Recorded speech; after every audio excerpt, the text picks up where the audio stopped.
تو یہ سارے بہانے ہیں جی قربانی کے. میں تو پوری کوشش کرتا ہوں کہ اس کے اوپر لوگوں کو ترغیب دلائی جائے کہ قربانی نہ مس کریں. سر یہ بہت بڑی نعمت ہے. آپ قیامت والے دن اور کچھ نہیں ہے تو حضرت ابراہیم علیہ السلام سے سفارش کے لیے عرض کر سکتے ہیں. ان کی سنت کو زندہ رکھا, ان کی سنت آپ نے زندہ, سنت ابراہیمی کو زندہ رکھا. جس شخص کو اللہ تعالیٰ نے استطاعت دی ہے اسے ضرور قربانی کرنی چاہیے. میں یہ باتیں اس لیے نہیں کہہ رہا, اللہ کا شکر ہے کہ میں نے یعنی جب سے صاحب استطاعت ہوں کہ میں نے خود سے کمانا شروع کیا ہے, یعنی 15 سال سے زیادہ ہو چکے ہیں, تو میری تو کسی سال میں بھی قربانی مس نہیں ہوئی ہے. نبی علیہ السلام نے بڑے اہتمام کے ساتھ کی ہے. حتیٰ کہ آپ صحیح مسلم میں جو آپ کے آخری حج کی حدیث ہے 2950, جس میں آپ کا فرمان ہے کہ میں اپنے بعد تم میں وہ چیز چھوڑ کے جا رہا ہوں جسے مضبوطی سے پکڑ لوگے, کبھی گمراہ نہیں ہوگے, وہ اللہ کی کتاب ہے. مسلم میں جو حدیث ہے 2950 2950 2950 جابر بن عبداللہ سے, وہ بڑی رکت انگیز حدیث ہے. جابر بن عبداللہ آلموسٹ نبینا ہو چکے ہوتے ہیں تو امام باقر ان کو ملنے کے لیے جاتے ہیں. تو ان کو بتایا جاتا ہے کہ حضور کا بچہ آیا آپ کے پاس, امام باقر حضرت حسین کے پوتے. تو وہ ان کو اپنے پاس بٹھاتے ہیں, تو امام باقر اس حدیث کو روایت کرتے ہیں, اور امام باقر سے امام جعفر صادق نے بیان کیا ہے, اور 2 واسطوں سے امام مسلم نے لی ہے. تو امام باقر کہتے ہیں کہ جابر بن عبداللہ میرے یہ سامنے کے بٹن کھولتے ہیں اور میرے سینے پہ یوں ہاتھ رکھتے ہیں اور کہتے ہیں تم میرے نبی کے بیٹے ہو, تم مجھ سے جو پوچھنا چاہتے ہو پوچھو. تو وہ کہتے ہیں میں آپ سے پوچھنے آیا ہوں کہ نبی علیہ السلام نے حج کس طرح کیا تھا. تو وہ حج کی آلموسٹ 7-8 صفحوں پہ لمبی حدیث ہے. مسلم شریف میں 2950 اور مشکات میں دوسری جلد میں حج کے چیپٹر میں پہلی حدیث ہی ہے. اس میں الفاظ ہے کہ یمن سے نبی علیہ السلام نے 100 اونٹ منگوائے حجۃ الوداع کے موقع پر. 63 اونٹ آپ نے اپنے مبارک ہاتھوں سے نہر کیے ایک حج کے موقع پہ. 63 اونٹ, اور یہ حضور اپنی طرف سے کر رہے ہیں, اور باقی 37 جو ہیں وہ مولا علی کو کہا کہ تم نے کرنا ہے. تو 63 میں اشارہ تھا کہ آپ کی چونکہ زندگی مبارک کے 63 سال ہیں, آپ نے پورے سال ایک سال کی قربانی ایک ہی دفعہ کی ہے. اور اس کے بعد جابر بن عبداللہ کہتے ہیں کہ جب وہ 100 کے 100 اونٹ نہر ہو گئے تو نبی علیہ السلام نے حکم دیا کہ ہر اونٹ میں سے ایک بوٹی لی جائے, اور وہ ساری 100 کی 100 بوٹیاں ایک دیگ میں ڈال کے پکائی گئیں, ہر ایک جانور سے ایک بوٹی لے کے. اور پھر جابر بن عبداللہ کہتے ہیں کہ مولا علی نے اور نبی علیہ السلام نے ایک دسترخوان پہ بیٹھ کے تناول فرمایا. تو وہ پوری کی پوری حدیث جو ہے نا بڑی رکت انگیز ہے پڑھنے والی. نبی علیہ السلام کے آخری حج کا بیان, حجۃ الوداع. تو اس سے بھی یہ یعنی بات پتہ چلی کہ نبی علیہ السلام نے اس سنت کا بڑا اہتمام کیا ہے. لہذا اس چکروں میں تو پڑھنا ہی نہیں چاہیے کہ جناب واجب ہے یا سنت ہے. بھائی سنت ہے کریں, تو یہ سنت ہی ہے, واجب نہیں ہے, لیکن سنت مؤکدہ ہے, سنت دائمہ متواتر اور مسلسل بھی ہے. تو وہ صاحب استطاعت ہے, ضرور کرے. جہاں ہم اتنے اور خرچے کرتے ہیں تو قربانی کیوں نہ کریں. اگر کوئی شخص آلریڈی مقروض ہے تو کیا وہ قربانی دینے کے لیے قرضہ اٹھا سکتا ہے یا قربانی نہ دے؟ قربانی کیوں نہ دے جی, کروڑ پتی لوگ بھی مقروض ہیں. یہ بڑے بڑے فیکٹریوں کے مالکوں سے آپ پوچھیں, انہوں نے کروڑوں میں قرضے اٹھائے ہوئے ہیں. وہ ایکویٹی تو ان کی 40% ہے, 60% تو ڈیٹ انہوں نے بینکوں سے اٹھایا ہوا ہے. وہ تو سب سے پہلے تو ان کی قربانی ساقط ہو جائے گی. یہ قرضہ جو ہے یہ عارضی قرضہ ہے. یہ اس قرضے کو وہ قرضہ نہیں کہا جاتا کہ جس کی بنیاد پہ قرضہ یہ ہے کہ ایک بندہ قرضے کے تلے اس طرح دب گیا کہ اس کی 2 وقت کی روٹی محال ہو گئی ہے اور وہ روکی سکی کھا کے گزارا کر رہا ہے, اس کو مقروض کہا جاتا ہے. کروڑ پتی لوگوں کو مقروض نہیں کہا جاتا. تو وہ اس طرح نہیں ہے. قرضہ اٹھا کے آپ کریں. یہ کمیٹی آپ نے قرضے ہی تو ڈالی ہوتی ہے, کمیٹی ڈال لیں. بھائی کی شادی کے لیے ڈالتے ہیں کمیٹیاں, اور وہ جوتیاں اور کپڑے ہوں تب بھی نئے لے کے دیتے ہیں بچوں کو. اس کا خرچہ نکالیں تو ایک بیل میں حصہ ڈالنے سے تو کم ہی بنتا ہے. یہ بیل میں حصہ ڈالنا تو اس سے کم ہی بنتا ہے. آج کل ایک ایوریج شادی کے اوپر 15-20 ہزار روپے لگ جاتا ہے. تو سر 12-13 ہزار روپے کا آپ بیل میں حصہ نہیں ڈال سکتے. ضروری ہے کہ آپ نے بکرا ہی لینا ہے, بیل میں حصہ ڈال لیں. تو یہ جو آپ نے کمیٹی بھی ڈالی ہوتی ہے, اگر ایک سپوز لاکھ روپے کی آپ کی کمیٹی نکلی ہے, تیسری یا چوتھی, اور 10,000 روپیہ مہینہ ہے, تو چوتھی آپ نے کمیٹی جب لے لی ہے تو آپ نے ابھی تک تو 40,000 اس کو جمع کروایا ہے نا کمیٹی والے کو. 60,000 تو آپ نے بعد میں کرانے ہیں, لیکن لاکھ روپے آپ نے پہلے ہی اٹھا لیا ہے. تو 60,000 کے تو آپ بھی مقروض ہیں. تو پھر تو دنیا میں کوئی بندہ ہی نہیں بچے گا. یہ سارے بہانے ہیں جی قربانی کے. میں تو پوری کوشش کرتا ہوں کہ اس کے اوپر لوگوں کو ترغیب دلائی جائے کہ قربانی نہ مس کریں. سر یہ بہت بڑی نعمت ہے. آپ قیامت والے دن اور کچھ نہیں ہے تو حضرت ابراہیم علیہ السلام سے سفارش کے لیے عرض کر سکتے ہیں، ان کی سنت کو زندہ رکھا، ان کی سنت آپ نے زندہ، سنت ابراہیمی کو زندہ رکھا. کوئی ایک نیکی اپنے ساتھ رکھیں اور اچھی چیز قربان کریں، ریاکاری کے لیے نہیں. جس طرح وہ یہ بھی دیکھیں آپ، یہ ٹی وی چینلز میں شروع ہو جائے گا. وہ کراچی میں ایک بندہ ہے، وہ جناب بچپن میں ایک بیل اوپر تیسری منزل پہ چوتھی منزل پہ چڑھا لیتا ہے، پھر وہ کرین آتی ہے اس کو اتارنے کے لیے. اس طریقے سے ایک بندہ ہے وہ جناب امریکن بیل منگواتا ہے، اس میں چپیں فٹ ہوئی ہوتی ہیں. اگر یہ وہ اللہ کے لیے اچھا جانور دینا بہت اچھی بات ہے، لیکن اس کی نمائش نہیں ہونی چاہیے. ریاکاری ہوئی تو امال برباد ہونے کا خدشہ ہے. مسند عمل میں حدیث ہے، جس نے دکھلاوے کے لیے نماز پڑھی اس نے شرک کیا، حالانکہ پڑھی نماز ہے. دکھلاوے کے لیے روزہ رکھا اس نے شرک کیا، اور دکھلاوے کے لیے اللہ کی راہ میں صدقہ کیا، یہ صدقہ ہی ہے نا اللہ کی راہ میں قربانی کرنا، تو اس نے شرک کیا. یہ باتیں کرنا صرف آسان ہے، دین کے اوپر چلنا بڑا مشکل کام ہے. تو جناب قرضہ اٹھانا پڑتا ہے تو کوئی مسئلہ نہیں. قرضہ کیا، آپ کو سب مر چلیں قرضہ اٹھا، کمیٹی ڈال لیں، پلان کریں قربانی کے لیے. اگر آپ نے ہر مہینے میں بھی 1000 روپے علیحدہ کیا ہو نا، سال بعد 12000 روپے بن جاتا ہے، آپ ایک حصہ ڈال ہی سکتے ہیں. تو اس کو جس طرح باقی خرچے رکھے ہوئے ہیں نا، بچوں کی فیس، بچوں کی فیسیں آج کل 2000 سے تو سٹارٹ ہو رہی ہے ایک عام نارمل سکول کے اندر، تو 24000 روپے تو آپ بچوں کی فیس بھی سال کی دے رہے ہیں. تو سال میں 1000 روپے علیحدہ کر کے آپ اللہ کی راہ میں قربانی نہیں کر سکتے. کرنی چاہیے. ایون قرضہ بھی اٹھانا پڑتا ہے، ضرور اٹھائیں، کریں، کیونکہ یہ قرضہ ایسا نہیں ہے کہ جو آپ کی گردن کو دبوچ لے گا، آپ آسانی سے اتار لیں گے. 12-13 روپے کیا چیز ہے. اب اس چکر میں نہ پڑ جائے کہ میں نے جا کے 50,000 روپے دی کوئی بیتل بکری جا کے لینی ہے، تو وہ تو ظاہر ہے اتنا بڑا ہاتھ بھی نہ ڈالیں آپ.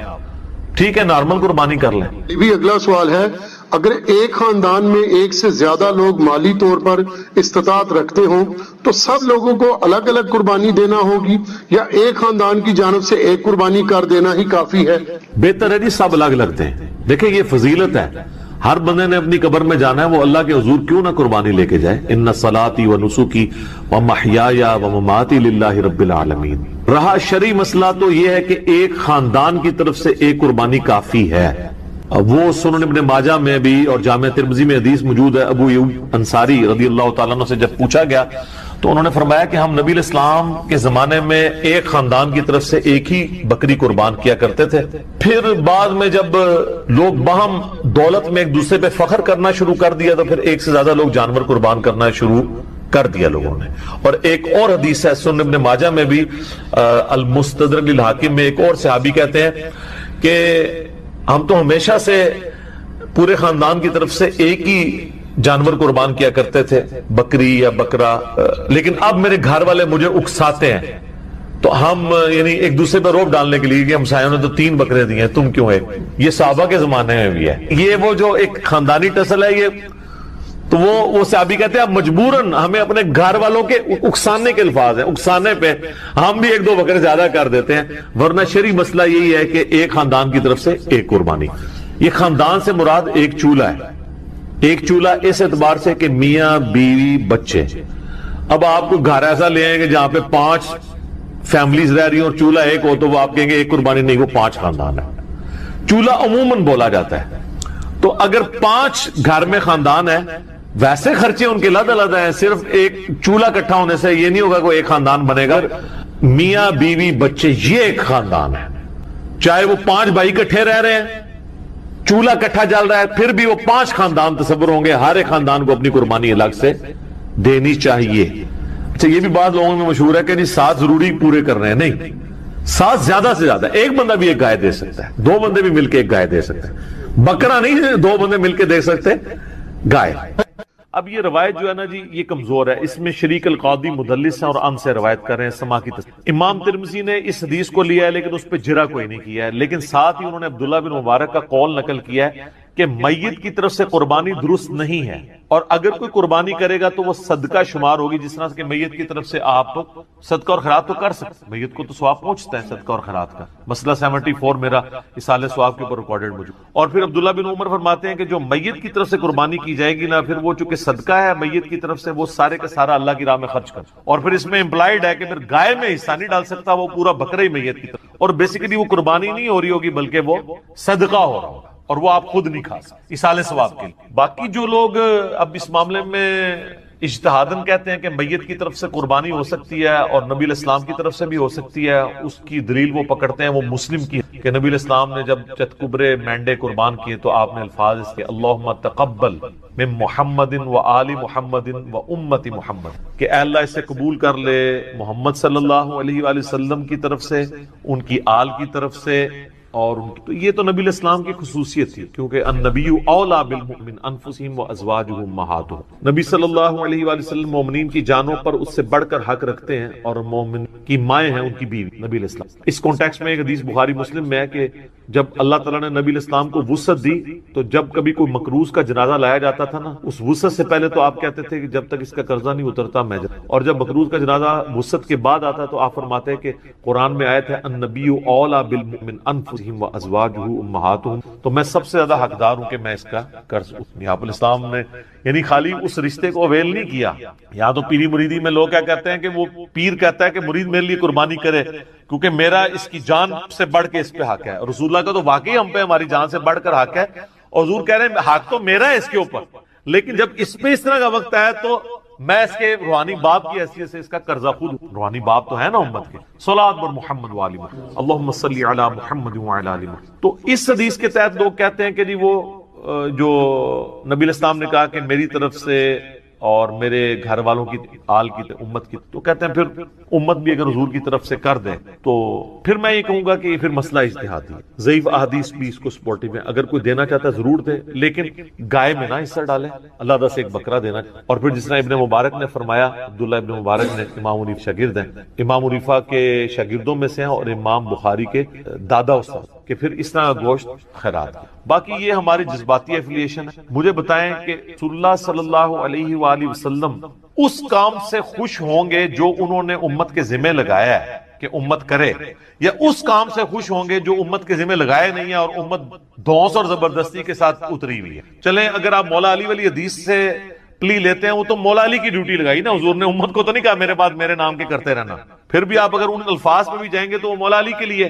اچھا اب آ جائیں یہاں پر اگر آپ کے عام امتی، تو عام امتی کے ذمہ جو کام ہے نا سر، وہ سورۃ الاعراف آپ پڑھ کے دیکھیں. میں نے پہلے بھی کئی دفعہ یہ چیز بیان کی ہے، میں آج پھر بیان کر دیتا ہوں. نبی علیہ السلام کا جہاں پہ ذکر خیر آیا نا کہ اگلی کتابوں میں آپ کا ذکر ہے، 157 نمبر آیت ہے. اللہ تعالیٰ نے فرمایا اعوذ باللہ من الشیطان الرجیم الذین یتبعون الرسول النبی الامی الذی یجدونہ مکتوبا عندہم فی التوراۃ والانجیل. یہ اس نبی امی کی پیروی کر رہے ہیں جس کا ذکر لکھا ہوا پاتے ہیں اپنے پاس تورات اور انجیل کے اندر. یأمرہم بالمعروف وینہاہم عن المنکر، جو کہ انہیں نیکی کا حکم دیتے ہیں، ان کو برائی سے روکتے ہیں. وَيُحِلُّ لَهُمُ الطَّيِّبَاتِ، اور حلال کر چیزیں ان پر پاکیزہ چیزیں حلال کرتے ہیں. وَيُحَرِّمُ عَلَيْهِمُ الْخَبَائِثَ، اور جو خبیث گندی چیزیں ہیں وہ ان پر حرام کرتے ہیں اللہ کے اذن سے. وَيَضَعُ عَنْهُمْ إِصْرَهُمْ، اور ان پر جو بوجھ تھا وہ ان سے دور کرتے ہیں. ظاہر شریعت کی پابندیاں بوجھ نہیں ہوتی ہیں بلکہ شریعت کی وجہ سے جو خام خواہ کے بوجھ آپ پہ ڈلے ہوتے ہیں وہ اتر جاتے ہیں. والاغلال التي كانت عليهم، اور جو ان کے گردنوں میں توق پڑے تھے وہ ان سے دور کرتے ہیں. خام خواہ کے ایک ان کی روایتیں چل رہی تھیں، جس طرح یہاں بھی آپ دیکھ لیں جو ایک اللہ کا ہوتا ہے وہ پھر کسی بابے سے نہیں ڈرتا، اور جو اللہ کا نہیں ہوتا وہ جو قبر دیکھتا ہے جو جھنڈا دیکھتا ہے اس کے آگے. یہ ڈرائیوروں کو آپ دیکھیں نا، راستے میں جتنے مزار ہیں نا دور سے یوں کرتے جاتے ہیں. یہ ان کی گردنوں میں توق ہے نا، اتنے ڈرے ہوئے ہیں، دور دور سے یوں کر رہے ہوتے ہیں. تو نبی علیہ السلام نے سب جھوٹے خداؤں کو سائڈ پہ کر کے ایک خدا کا تعارف کروایا، اور ہم نے آپ کو سارے جھوٹے بابوں سے ہٹا کے رسول اللہ کے قدموں تک پہنچایا. ما ضل صاحبکم وما غوا صلی اللہ علیہ وآلہ وسلم. پھر اللہ تعالیٰ فرماتا ہے فالذین آمنوا بہ، پس جو لوگ ان پر ایمان لائے، وعزروہ ونصروہ، اور ان کی عزت کی اور ان کی مدد کی، واتبعوا النور الذی انزل معہ، اور پیروی کی اس نور کی یعنی قرآن کی جو ان کے ساتھ نازل ہوا.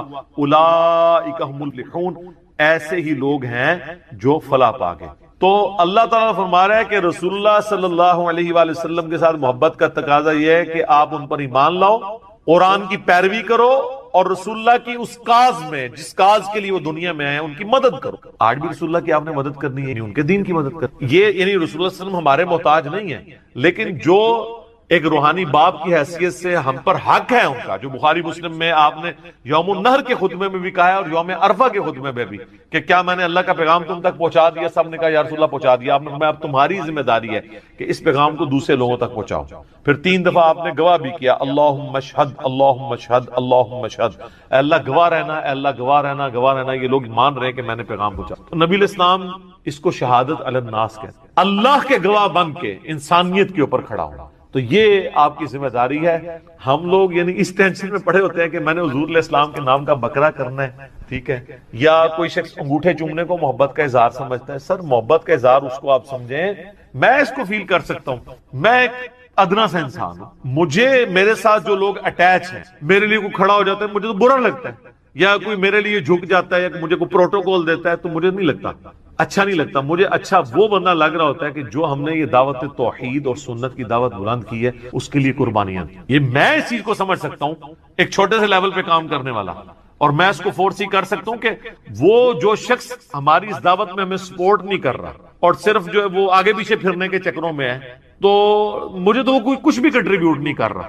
میرا بازو تو وہ بنا ہوا ہے کہ جو ہم کاز کے لیے اٹھے ہیں اس میں مجھے سپورٹ کرے، تو اس کو مجھے یہ کہنے کی ضرورت نہیں پڑے گی کہ علی بھائی میرے لیے دعا کریں، میرے اندر سے اس کے لیے دعائیں نکل رہی ہوں گی۔ سیدھی سی بات ہے۔ اب جو لوگ بھی سوشل میڈیا پہ ہماری اس دعوت کو عام کر رہے ہیں، میں نے کئی لوگوں کو دیکھا تک نہیں، لیکن میرے دل سے دعا، کوئی اچھا کلپ کسی نے اچھا تھم نیل بنایا، میں اس کے لیے دعا میرے دل سے نکلتی، یار یہ کاز میں ہمیں سپورٹ کر رہے ہیں۔ رسول اللہ صلی اللہ علیہ وآلہ وسلم کے تو ذمہ اتنی بڑی ذمہ داری اللہ نے لگائی ہے، وَمَا أَرْسَلْنَاكَ إِلَّا كَافَّةً لِلنَّاسِ بَشِيرًا وَنَذِيرًا، پوری انسانیت کے لیے آپ کو ڈر سنانے والا اور خوشخبری سنانے والا بنا کے بھیجا گیا۔ تو آپ علیہ السلام کی تو خوشی اس میں ہوگی کہ آپ کے ہم میسج کو آگے لے کے چلیں، نہ کہ قربانی کے دنوں میں ہم اس چکر میں پڑ دیں کہ نبی علیہ السلام کے نام کا بکرا کرنا ہے نہیں کرنا۔ کئی لوگ تو ایسے ہیں جو کہتے ہیں ہمارے پاس ایک ہی بکرے کے پیسے تھے تو ہم نے نبی علیہ السلام کے نام کا کر دیا، اپنا کیا ہی نہیں ہے۔ یہ کون سی شریعت میں عمل ہو رہا ہے؟ رسول اللہ صلی اللہ علیہ وآلہ وسلم اس عمل سے خوش ہوں گے جو آپ چاہتے ہیں۔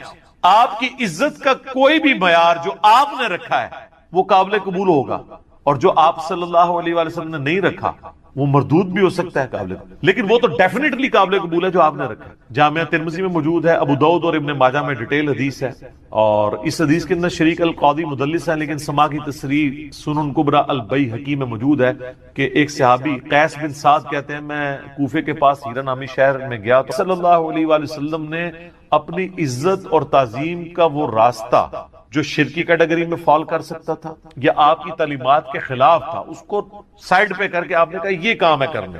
آپ دیکھیں کئی صحابہ ہیں جو حضور کی وفات کے وقت وہاں موجود نہیں تھے۔ وہ بڑی دردناک حدیث ہے، معاذ بن جبل کو جب حضور علیہ السلام نے یمن کا گورنر بنا کے بھیجا تو آپ جو ہے وہ گھوڑے کے ساتھ پیدل چل رہے تھے اور چھوڑنے آئے، اور آپ نے پھر فرمایا تھا کہ ہو سکتا ہے معاذ اگلی دفعہ آؤ تو تم میری قبر پہ آؤ، تو انہوں نے کہا یا رسول اللہ میں تو میں آپ کا آخری دیدار بھی نہیں کر سکوں۔ سر پوری زندگی انہوں نے قربانیاں ساتھ دی تھی، وہ تو زیادہ حقدار تھے کہ وہ حضور کے ساتھ، لیکن ان کو پتا تھا یار حضور کی کاز کے لیے ہم جا رہے ہیں۔ حجۃ الوداع کے موقع پر صحابہ کرام نکلے ہیں تو پھر جناب لوگوں کو پتا نہیں کہاں کہاں انہوں نے پیغام پہنچایا ہے۔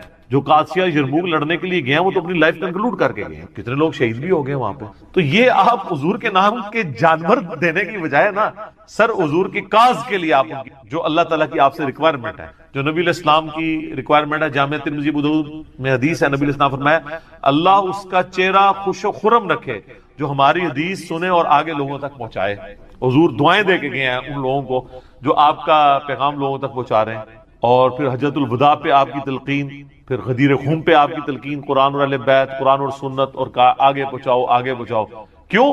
اس امت کی ذمہ داری ہے۔ یہ میں بار بار جو آپ کو کہہ رہا ہوں، آپ کو یہ بتایا جاتا ہے کہ اس امت کی فضیلت رسول اللہ کی وجہ سے ہے، حالانکہ اس کو ڈیپ ڈنگ کرے تو یہ اس امت کی فضیلت رسول اللہ صلی اللہ علیہ وآلہ وسلم کے خاتم النبیین ہونے کی وجہ سے، کہ نبیوں والا کام جو پہلے نبی کرتے تھے، چونکہ آپ پوری کائنات کے لیے پیغمبر بنا کے بھیجے گئے ہیں، وہ آپ کے بعد چونکہ اب نبی کوئی نہیں آنا تو وہ کام آپ کی امت کو ٹرانسفر ہوا ہے۔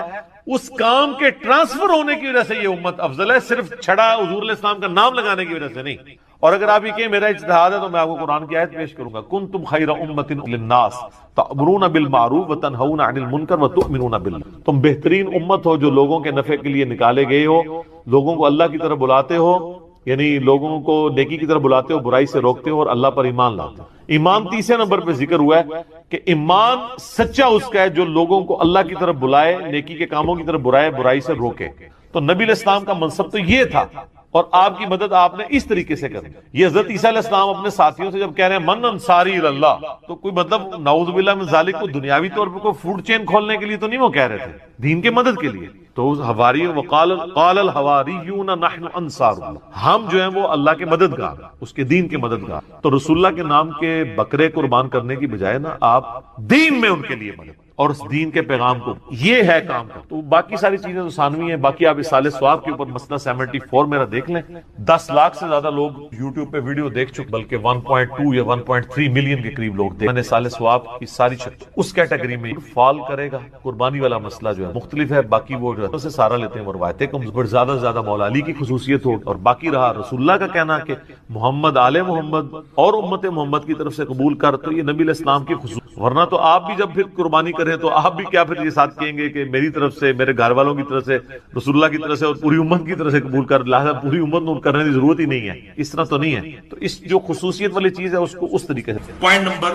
13، تو یہ سب سے بڑا تھا، تھوڑے سے پوائنٹس رہ گئے، انشاءاللہ تھوڑے دیر میں یہ کور ہو جائیں گے کہ گوشت کے کتنے حصے کیے جائیں، یہ بھی بڑا کریٹیکل مسئلہ ہے۔ تو کوئی صحیح حدیث تو دور کی بات، ضعیف روایت بھی نہیں ہے کہ گوشت کے 3 حصے کیے جائیں، ایک رشتہ داروں کے لیے، ایک غریبوں کے لیے، ایک اپنے لیے۔ سارا خود بھی کھا سکتے ہیں، کوئی مسئلہ نہیں ہے، لیکن پریفریبل یہ ہے کہ غریبوں اور محتاجوں کو بھی کھلایا جائے، وہ میں انشاءاللہ بتا دوں گا بعد میں، اور وہ ہے اگلا پوائنٹ۔ اور یہاں بات یاد رکھیں، حنفی بھی یہ بات نہیں مانتے، ان کے علماء ضرور کہتے ہیں کہ 3 حصے کریں، لیکن وہ بھی یہ بات ان کی کتابوں میں موجود ہے کہ 3 حصے کرنا ضروری نہیں، سارا خود بھی کھا سکتے ہیں۔ وہ پوائنٹ نمبر 14 ہے کہ سورۃ الحج کی آیت نمبر 28 میں اللہ تعالیٰ نے فرمایا، اور وہ میں آیت انشاءاللہ آخر میں پڑھ بھی دوں گا، کہ آپ صلی اللہ علیہ وسلم پر یہ آیت مبارکہ جو نازل ہوئی، اس میں فرمایا گیا کہ قربانی جب حج کی کرو تو خود بھی کھاؤ اور محتاجوں اور غریبوں کو بھی کھلاؤ۔ تو کیٹاگوریکل مینشن ہوا کہ خود بھی کھانا ہے اور غریبوں کو بھی کھلانا ہے۔ اور صحیح بخاری اور صحیح مسلم کی متفق علیہ حدیث ہے، آپ صلی اللہ علیہ وسلم نے فرمایا، تم میں سے جس نے بھی قربانی کی ہے تو 3 دن سے زیادہ وہ اپنے گھر گوشت سٹور نہ کرے۔ پھر اگلے سال آپ صلی اللہ علیہ وسلم سے صحابہ نے پوچھا، یا رسول اللہ آپ نے پچھلی دفعہ تو کہا تھا 3 دن سے زیادہ گوشت نہیں رکھنا، تو اس سال بھی ہم یہی کریں؟ تو آپ صلی اللہ علیہ وسلم فرمایا، نہیں، پچھلے سال میں نے اس لیے کہا تھا کہ قحط کا زمانہ تھا اور میں نہیں چاہتا تھا تم سارا گوشت جو ہے وہ اپنے پاس رکھو، اپنے غریب بھائیوں کو بھی کھلاؤ، اس لیے میں نے تم پر یہ پابندی لگائی تھی کہ 3 دن سے زیادہ گوشت سٹور نہیں کرنا اور سارا صدقہ اور خیرات کر دینا ہے۔ اب گوشت خود بھی کھاؤ، غریبوں کو بھی کھلاؤ اور ذخیرہ بھی کر لو۔ یہ بخاری اور مسلم متفق علیہ حدیث ہے۔ اس حدیث میں بھی اشارہ مل گیا کہ قربانی کے 3 دن ہے، اشارہ ملا، 3 دن سے زیادہ نہیں رکھنا۔ اور یہ بھی پوائنٹ شیخ زبیر علی زئی صاحب نے ایکسپلور کیا، اور واقعی حقیقت بات ہے کہ اس کے اندر امپلائڈ ہے کہ 3 دن قربانی ہے، بخاری مسلم کی حدیث میں 3 دن سے زیادہ گوشت نہیں رکھنا۔ پوائنٹ نمبر 15 نمبر، کیا قربانی کے گوشت تک روزہ رکھا جائے گا؟ یہ بھی پوائنٹ ہے، اکثر لوگوں میں یہ مشہور ہے کہ جی وہ گوشت پکے گا پھر آپ نے روزہ کھولنا ہے۔ دیکھیں اندازہ کریں، حالانکہ میں پہلے بھی بتا چکا کہ بخاری اور مسلم کی متفق علیہ حدیث ہے کہ 2 دن تو روزہ ہے ہی نہیں ہے، عید الفطر اور عید الاضحیٰ، اور صحیح مسلم ہے کہ ایام تشریق بھی کھانے پینے کے دن ہیں، ان میں بھی روزے سے اوائڈ کرنا چاہیے، کھانے پینے کے دن۔ یہ پتہ نہیں مسئلہ کہاں سے نکالا، البتہ ایک بات ضرور ہے، وہ جامعہ ترمذی میں صحیح سند کے ساتھ کہ آپ صلی اللہ علیہ وسلم نے فرمایا کہ جو عید الفطر کے لیے لا الہ الا انت سبحانک انی کنت من الظالمین، اور قرآن میں بھی ہے کذالک ننجی المؤمنین، ہم مومنین کو بھی نجات دیں گے جس طرح یونس کو دی تھی اس دعا کی برکت سے۔ میرا تو کلپ ہے مصیبت اور پریشانی سے بچاؤ کے 3 وظائف، اس میں سے ایک وظیفہ یہ ہے، دوسرا حسبنا اللہ ونعم الوکیل، تیسرا یا حی یا قیوم برحمتک استغیث۔ صبح و شام کے اذکار جو ہیں وہ اگر فرض نماز سے پہلے کر لیے جائیں تو فجر کا وقت داخل ہونے کے بعد صبح کے اذکار کر سکتے ہیں آپ، ٹھیک ہے جی، ختم سحری کے فوراً بعد، چاہے فجر پڑی ہو، کیوں؟ وہ صبح کے اذکار ہیں، ٹھیک۔ اور شام کے اذکار، چونکہ شام کے اذکار ہیں، آپ غروب آفتاب سے پہلے کر لیں، سب سے افضل وقت وہ ہے، ورنہ آپ مغرب کے بعد کر لیں، افضل وقت یہ ہے کہ مغرب سے پہلے کریں۔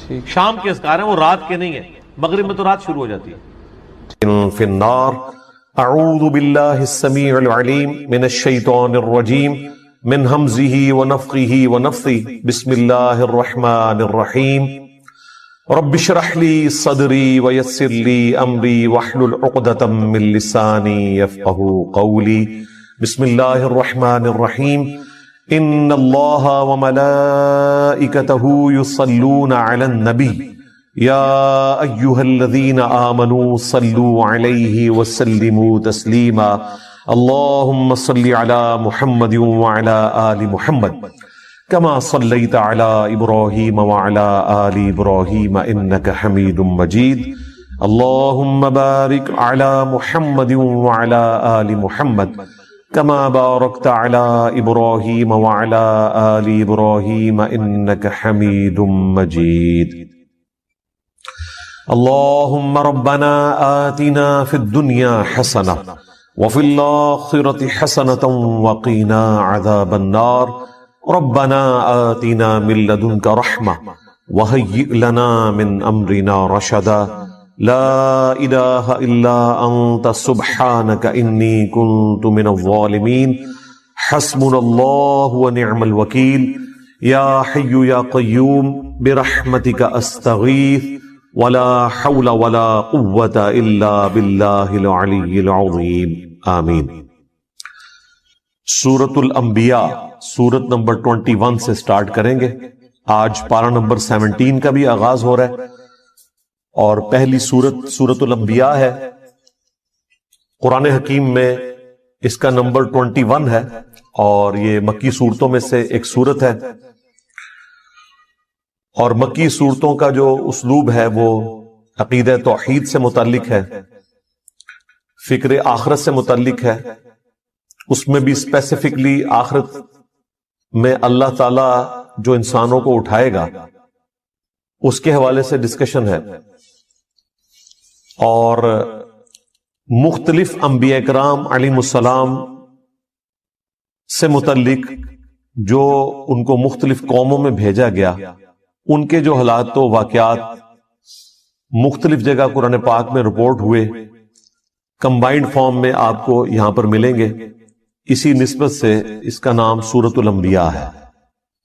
اس میں حضرت ابراہیم علیہ السلام کا ذکر خیر بھی ملے گا، عیسیٰ علیہ السلام کا، سیدہ مریم کا، اور باقی انبیاء کرام کا۔ بعض کا نام آیا ہے، بعض کا تھوڑا تفصیلی ذکر آیا ہے، اور کنکلوژن اس کی اللہ کے محبوب صلی اللہ علیہ وآلہ وسلم کو جو اللہ تعالیٰ نے ٹائٹل دیا وما ارسلناک الا رحمتا للعالمین، اس پہ جا کر یہ سورت کنکلوڈ ہوگی۔ انبیاء کرام علیہم السلام سے متعلق عقیدہ کیا ہونا چاہیے، اور انبیاء کرام کا اپنا کیا عقیدہ ہوتا تھا، یہ دونوں چیزیں اس سورت کے اندر بیان ہوگی۔ عام آدمی جس نے قرآن کبھی ترجمے سے نہیں پڑھا، اس سے اگر پوچھا جائے کہ سورۃ الانبیاء میں کیا ہوگا، تو عموماً جو آپ کو ان پڑھ جاہل قسم کے لوگ، علماء میں سے بھی اور واعظین میں سے بھی، وہ آپ کو یہی کہتے سنائی دیں گے کہ جی اس میں انبیاء کرام کی خوبصورتی کا بیان ہوگا، ان کی آنکھیں کیسی تھیں، ان کے بالوں کا رنگ کیسا تھا، وہ اس قسم کی باتیں بیان کرتے ہیں اور ممبروں سے کرتے ہیں۔ سورۃ الانبیاء سے بہتر اور کوئی صورت نہیں ہے بات بتانے کے لیے کہ انبیاء سے متعلق آپ کا کیا عقیدہ ہونا چاہیے، اور انبیاء کا عقیدہ توحید اپنا کیا تھا۔ یہ دونوں باتیں اس میں بیان ہوئی ہیں۔ اور ہمارے سب کانٹیننٹ میں جو دین تصوف نے عقائد کی خرابی پروپیگیٹ کر دی ہے، اس کی جڑ کاٹنے کے لیے ایک صورت کافی ہے، چھوٹی سی صورت ہے، اور عقیدہ توحید کو بھی واضح کرے گی، انبیاء کرام علیہ السلام کے اپنے سٹیٹس کو بھی واضح کرے گی کہ انبیاء کے بارے میں آپ نے کیا عقیدہ رکھنا ہے، ان کو منی گاڈ نہیں بنانا۔ اور انبیاء کرام ہر مشکل، ہر پریشانی میں اپنے رب کی طرف رجوع لاتے تھے، اس کا ذکر بھی آپ کو اس میں ملے گا۔ یہ ڈومیننٹ چیز ہے سورۃ الانبیاء کے حوالے سے۔ سٹارٹ ہی میں آپ کو نبی اسلام کا جو ذکر خیر ہے، آپ کی جو دعوت توحید ہے، اس کے مقابلے پر مشرکین عرب نے جو آپ کو رسپانس کیا اور جو آپ کے لیے غلط زبان استعمال کی، آپ علیہ السلام کو جو تانے دیے اور اس پر جو اللہ تعالیٰ کا جواب ہے، شروع کی چند آیات میں ہی آپ کو عقیدہ کلیئر ہو جائے گا. اس عقیدے کا کوئی لینا دینا نہیں ہے دین تصوف میں پھیلائے گئے عقیدوں سے، جن میں پیغمبر منی گاڈ ہوتا ہے، کوئی بزرگ بابا جو ہے وہ منی رسول ہوتا ہے، اور ان کے علماء جو ہیں وہ منی صحابی ہوتے ہیں. یعنی اس طرح ان کو ٹائٹل دیے ہوتے ہیں انہوں نے، اور ایسے مرتبے دیے ہوتے ہیں. یہ سٹارٹ ہی میں آپ کو بالکل کلیئر ہو جائے گا. اعوذ باللہ من الشیطان الرجیم، بسم اللہ الرحمن الرحیم. اقترب للناس حسابهم، قریب آ گیا ہے لوگوں کے حساب کا وقت. وہم فی غفلت معرضون، لیکن ان کا حال یہ ہے کہ وہ غفلت میں منہ پھیرے ہوئے ہیں. ایبسولوٹلی اس آیت کو دیکھا جائے تو پوری انسانیت کے لیے جیسے انسان نے مرنا ہے، آخرت کی زندگی شروع ہو جانی ہے، اس کا حساب بالکل اس کے قریب ہے، لیکن انسان غفلت کی زندگی گزار رہا ہے. اور اگر آپ اسے ریلیٹیولی دیکھیں آنے والے ٹاپک کے ساتھ، تو یہ مشرکین عرب سے متعلق ہے کہ اللہ تعالیٰ نے ان کے لیے فیصلہ فرما لیا ہے کہ ان پر عذاب استیصال آئے گا، غزوہ بدر کی شکل میں، اس کے بعد غزوہ احد کی شکل میں، خندق کی شکل میں. کئی لوگوں کو اس سے پہلی توبہ کی توفیق مل جائے گی، کئی کو نہیں ملے گی. ان کے حساب کا وقت اب قریب آ چکا ہے، لیکن یہ غفلت میں منہ پھیرے ہوئے ہیں. ما یأتیہم من ذکر من ربہم محدث، ان کے رب کی طرف سے کوئی بھی نئی نصیحت نہیں آتی مگر اس حال میں الا استمعوہ وہم یلعبون، کہ وہ اسے سنتے تو ہیں مگر کھیل کود میں مگن ہوتے ہوئے، کیجول لیتے.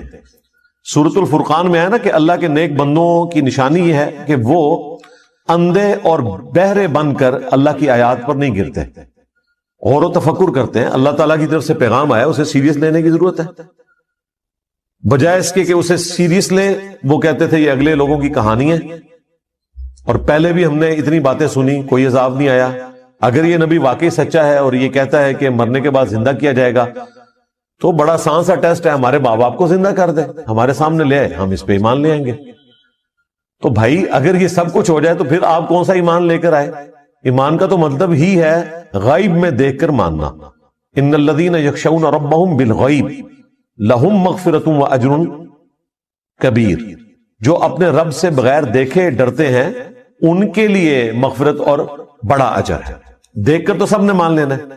تو اللہ تعالیٰ فرما رہا ہے ان کے پاس کوئی بھی نصیحت آتی ہے، قرآن کی کوئی بھی صورت نازل ہوتی ہے، آیات نازل ہوتی ہیں، تو وہ اسے کیجول لیتے ہیں، اس حال میں سنتے ہیں کہ وہ کھیل میں مگن ہے. آج مسلمانوں کا بھی یہی حال ہے. مسلمان تو خیر اس سے بھی پیچھے چلے گئے، وہ کم از کم سن لیتے تھے، یہ تو سننے سے بھی قاصر ہے. عربی آتی نہیں ہے، ترجمہ سنتے نہیں ہیں. لاہیۃ قلوبہم، ان کے دل غافل ہو چکے ہیں. وَأَسَرُّ النَّجْوَى، اور یہ آپس میں سرگوشیاں کرتے ہیں. الذین ظلموا، جو کہ ظالم لوگ ہیں، اور کہتے کیا ہیں؟ هل هذا الا بشر مثلکم، یہ تو نہیں مگر تمہارے جیسے ہی ایک انسان. یعنی نبی اسلام کے بارے میں وہ کہتے ہیں یہ تمہارے جیسے ہی ایک انسان ہے، اس نے جو دعوی پیغمبری کیا ہے اس میں اور ہم میں کوئی فرق نہیں. نعوذ باللہ. افتأتون السحر وانتم تبصرون، کیا تم پیروی کرو گے اس جادو کی جس کو تم اپنی آنکھوں سے دیکھ رہے ہو کہ یہ جادو کر رہا ہے، اس میں کوئی حقیقت نہیں ہے، تو آنکھوں سے دیکھنے کے باوجود تم اس سحر کی پیروی کرنا شروع کر دو گے. وَلِعَوْذُ بِاللَّهِ تَعَالَى. یہ نبی الاسلام کے لیے وہ غلط کلمات استعمال کرتے تھے. اس کے بعد بھی کافی ساری چیزیں آئیں گی، لیکن اس میں غور طرف بات یہ ہے کہ ان کی بات سچ ہے لیکن اس کا اینگل انہوں نے غلط دیا ہوا ہے. یہ بات تو سچ ہے کہ نبی الاسلام بھی انسان ہی تھے. سورہ بنی اسرائیل میں آیا کہ اگر زمین پر فرشتے آباد ہوتے تو ہم فرشتوں میں سے پیغمبر بھیجتے. اب چونکہ انسان آباد ہیں تو انسانوں میں سے پیغمبر آئے گا. بات سچ ہے لیکن بظاہر تو یہ ہماری طرح کے انسان ہیں، اس میں کوئی شک نہیں ہے۔ سب سے بڑا فرق اس حوالے سے جو وہ ایمفسائز نہیں کرتے تھے وہ یہ تھا کہ ان پر اللہ کی طرف سے وحی آتی ہے، اور وہ ایسا کلام لے کر آئے ہیں عربیوں میں کہ عربی بھی ششدر رہ گئے قرآن کے اس اعجاز کو دیکھ کر۔ اسی وجہ سے جو لوگ حق سے غافل تھے انہوں نے یہ کہنا شروع کر دیا گویا کہ نبی اسلام جادو کر دیتے ہیں لوگوں کے اوپر، جو بھی سنتا ہے وہ آپ پر ایمان لے آتا ہے اگر وہ سلیم الفطرت ہوا۔ اگر بےایمانی پہ اترا ہوا ہے تو اس کے لیے قرآن میں کوئی ہدایت نہیں، سیدھی سی بات ہے۔ قرآن میں ہدایت اس کے لیے جو واقعی ہدایت قبول کرنا چاہے۔ صحیح مسلم میں جو دماد نامی ایک عامل کا ذکر ملتا ہے، اردو میں ہم زماد کہتے ہیں، عربی میں دماد ضاد کے ساتھ، وہ جھاڑ پھونک کا کام کرتا تھا۔ صحیح مسلم شریف میں آتا ہے کہ وہ جب مکے میں آیا تو کچھ لوگوں نے اس سے کہا کہ اس طرح ہمارے ایک بڑے ڈائنامک انسان تھے، بڑی اچھی پرسنالٹی محمد صلی اللہ علیہ وآلہ وسلم کی، اور کچھ عرصے سے انہوں نے یہ باتیں کرنا شروع کر دی ہیں، ہمیں لگتا ہے کہ وہ غار ہرا میں جو گئے تھے وہاں پر ان کے اوپر کوئی آسیب کا سایہ ہو گیا، تو تم علاج کرنا جانتے ہو تو تم ان کا علاج کرو، کوئی جادو ہو گیا ان کے اوپر یا آسیب آ گیا۔ صحیح مسلم کے الفاظ ہیں کہ وہ نبی اسلام کے پاس آیا تو اس نے کہا کہ اے محمد اگر آپ چاہیں تو میں آپ کا علاج کر سکتا ہوں، آپ بتائیں کہ آپ کیا دعوت رکھتے ہیں، میں آپ کی بات سننا چاہتا ہوں تاکہ میں جج کروں۔ تو نبی اسلام نے ابھی قرآن تلاوت نہیں کیا، آپ نے صرف خطبے کے سٹارٹ کے الفاظ اس کے سامنے تلاوت کیے، ان الحمد للہ نحمده ونستعینه ونستغفره ونعوذ باللہ من شرور انفسنا ومن سیئات اعمالنا۔ یہ خطبہ جو میں سٹارٹ میں پڑھتا ہوں، اس نے کہا کہ ایک دفعہ مجھے دوبارہ سنائیں، دوبارہ سنا تو اس نے کہا میں گواہی دیتا ہوں کہ آپ اللہ کے رسول ہیں۔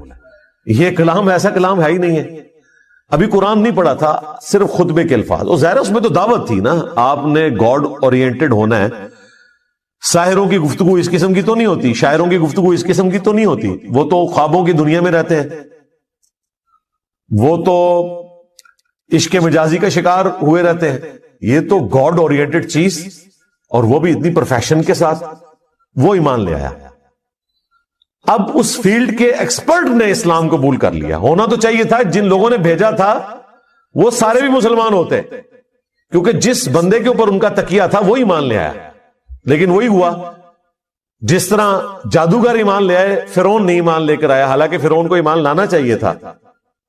تو لیکن آپ یورپ امریکہ میں اگر کسی کو بیماری ہونا اس کو بتا دیا جاتا ہے کہ سر پلان کر لیں 6 مہینے ہیں، اور 6 مہینے بھی ان کے پلان ہے، وہ 6 سال بھی ہو سکتے ہیں، 6 گھنٹے بھی ہو سکتے ہیں، وہ تو اللہ کی مرضی ہے، وہ ایک ایسٹیمیٹ بتاتے ہیں۔ یہاں پہ لوگ چھپا لیتے ہیں، اس کا نقصان یہ ہے کہ نہ وہ اپنی لائف کو یعنی کوئی وراثت کے پوائنٹ آف ویو سے مینج کر سکتا ہے، اور سب سے بڑھ کے اسے توبہ کی طرف آپ کو لانا چاہیے۔ میں تو کہتا ہوں جی کسی کو کینسر ہو گیا ہے، ابھی اس میں موت کا غرغرہ نہیں آیا، کوئی کینسر ہوا ہے نا، پتہ نہیں کب مرنا ہے، ٹھیک ہے نا، نزع کا عالم بھی نہیں ہے، اس کو سب سے پہلے بتائیں کہ بھئی تمہیں لا علاج بیماری ہے، تمہاری ڈیتھ کسی بھی وقت ہو سکتی ہے، اللہ کی طرف رجوع لاؤ۔ سر اس نے پوری زندگی بھی عیاشی کی تھی نا، وہ اپنی آخرت مینج کر سکتا، وہ تو خیر کر سکتا ہے، ہمیں بھی اپنی آخرت مینج کرنی چاہیے۔ روزانہ مرنے سے پہلے توبہ کرنی چاہیے، روزانہ ہم مرتے ہیں نا۔ صحیح بخاری میں حدیث ہے نا، نبی علیہ السلام رات کو سوتے ہوئے کیا دعا مانگتے تھے؟ اللہم باسمک اموت و احیا، میں تیرے نام پر مرتا اور جیتا ہوں، یعنی سوتا اور جاگتا ہوں، کیونکہ صحیح بخاری میں حدیث ہے موت جو ہے وہ نیند کی بہن ہے۔ اور جب آپ صبح اٹھتے ہیں تو وہ بھی صحیح بخاری میں دعا ہے، الحمدللہ الذی احیانا بعد ما اماتنا والیہ النشور۔ تمام تعریفیں اس اللہ کے لیے جس نے مجھے مرنے کے بعد زندہ کیا، یعنی موت کے بعد زندہ، اور میں نے پلٹ کے اس کی طرف جانا ہے۔ تو رات کو سونے سے پہلے توبہ کریں، اور سب سے بیسٹ توبہ تو وہ بخاری مسلم میں حدیث ہے، جس نے رات میں سورۃ البقرہ کی آخری 2 آیات پڑھ لی اسے ہر چیز سے کفایت کر جائیں گی۔ آمن الرسول بما انزل الیہ من ربہ والمؤمنون